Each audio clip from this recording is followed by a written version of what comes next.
जाड़ा जात नइखे ओढ़ला से,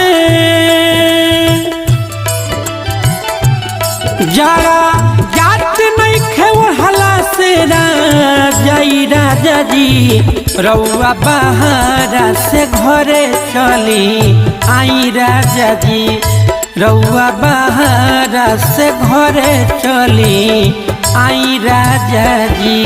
जाड़ा जात नइखे ओढ़ला से, जाड़ा जात नइखे ओढ़ला से राजाई राजा जी रउआ बहारा से घरे चली आई राजा जी, रउआ बहारा से घरे चली आई राजा जी।